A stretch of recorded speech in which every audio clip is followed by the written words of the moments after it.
ബഹുമാനം നിറഞ്ഞ പണ്ഡിതന്മാരെ, എൻ്റെ കൂട്ടുകാരെ, സലാം ഒന്ന് നീട്ടി മടക്കിക്കോളി. അസ്സലാമു അലൈക്കും. കൂട്ടുകാരെ, ലോകം കണ്ട കഥാകാരന്മാരുടെ കൂട്ടത്തിൽ നിങ്ങൾ ഈ തുബാന്റെ പേര് കണ്ടിട്ടുണ്ടാവില്ല. കാരണം ഞാനൊരു കഥാകാരനല്ല. എന്നാലും മുത്തനബിന്റെ മീലാദ് പ്രോഗ്രാമിൽ ഞാനൊരു കഥ പറയാം. അവതരണം വേണ്ടായാലും കഥ ഒരു പാഠമാവും എന്നുറപ്പാ.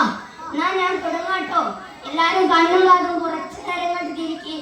6-ാം നൂറ്റാണ്ടിൽ ജീവിച്ചിരുന്ന ഒരു മഹാന്റെ ജീവിതത്തിലെ കാരുണ്യ കഥയാണ്. വെറുതെ തട്ടിവിടുന്നതല്ല, ചരിത്ര സംഭവം തന്നെയാണ്. ഒരു ദിവസം മഹാൻ പള്ളിക്ക് പോകാൻ ഷർട്ട് ഇടാൻ നോക്കുമ്പോ ഷർട്ടിന്റെ കയ്യിൽ ഒരു പൂച്ച സുഖമായിട്ട് ഉറങ്ങുന്നു. നമ്മൾ എന്താ ചെയ്യാ? ഒരു മുട്ടം വടിയിട്ട് 5-6 അടി അങ്ങ് കൊടുത്തു. എന്നാൽ പൂച്ചയുടെ ഉറക്കം നഷ്ടപ്പെടുത്താൻ സഹജീവി സ്നേഹിയും ആശിഖു റസൂലുമായ ആ മഹാന് കഴിഞ്ഞില്ല. കാരണം പൂച്ചയെ കെട്ടിയിട്ട് ഭക്ഷണം കൊടുക്കാതെ പട്ടിണി കിട്ടി നരകത്തിൽ പോയ പെണ്ണിന്റെ കഥ മുത്തുനബി പഠിപ്പിച്ചത് ആ മഹാന് ഓർമ്മ വന്നു.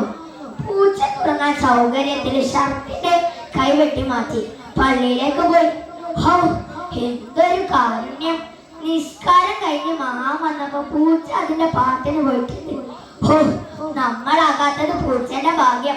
മഹാൻ ഒരു കൂസലും ഉണ്ടായില്ല. വെട്ടി മാറ്റിയ കൈ അപ്പൊ തന്നെ തുന്നിച്ചേർത്തു.